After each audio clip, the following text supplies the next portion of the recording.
नमाज में अल्लाह अकबर को अल्लाह अकबर पढ़ना। मुजीब मौलाना मोहम्मद अनस रजा अतारी मदनी। फतवा नंबर वॉट 2110।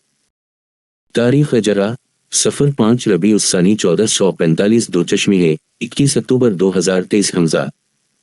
दारुल फतह अहले सुन्नत दावत इस्लामी।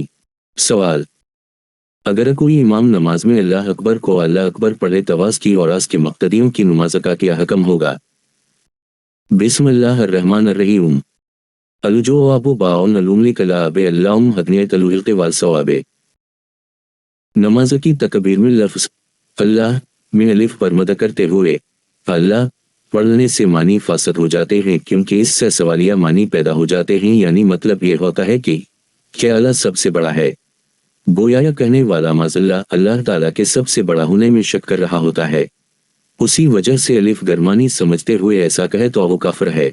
और जिस लफ्ज़ से मानी फासद अहवास से नमाज फासद हो जाती है, और जब ये कहने वाला इमाम होगा तो आस की नमाज फासद होने से मुक्तदियों की नमाज भी फासद हो जाएगी, क्योंकि मुक्तदियों की नमाज की बुनियाद इमाम की नमाज पर होती है। और अगर इस तरह की तब्दीली तकबीर तहरीमा में की जाएगी तो नमाज ही शुरू नहीं होगी।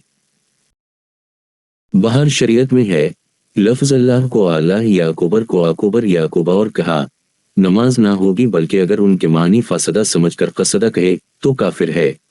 बाहर शरीयत जल्द 1 सफ़हा 509 मकतबा अल मदीना कराची। विला औलम अज़्ज़ा जल वरसूलु औलम सल्लल्लाहु